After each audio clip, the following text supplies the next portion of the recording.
Ayan, nandito ka na. So ano naman advice mo para sa ating mga kapamilya na nanonood ngayon na gusto rin maging katulad ni Jessie Ginto na eventually, pag para sa'yo na, makukuha mo na rin yung role na gusto mo? Advice ko lang sa inyo, huwag kayong mawawalan ng pag-asa. Mm. Hindi hadlang yung age natin kung tumanda man tayo na hindi pa natin nakakamit yung mga pangarap natin. Kasi darating yung time kung para sa'yo talaga. Pero syempre, samahan mo ng sipag at tiyaga. Samahan mo ng kilos para makamit mo yung pangarap mo katulad ko. Oo. And huwag ka papadala sa mga taong hindi naniniwala sa'yo kasi ikaw pa rin magpupush nun at papakita mo sa kanila balang araw na kaya mo yun. Wow, talagang grabe, no? Parang may pinag-uugutan ka, Jessie. Buhay ko.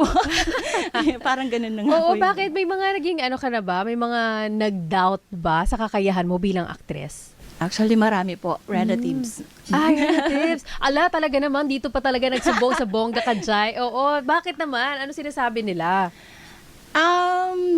Masasakit po eh. Simula pa lang na nagaling daw ako sa putik. Grabe! At saka hindi sila naniniwala ko anong Kaya mong gawin. kaya kong gawin. Like, ang tingin nila sa akin is sobrang down. Na hanggang doon na lang ako habang buhay.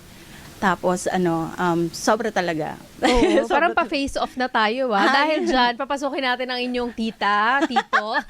Biglang dumating pala yung relatives. Nandito pala. Naging, tulpo. Oo.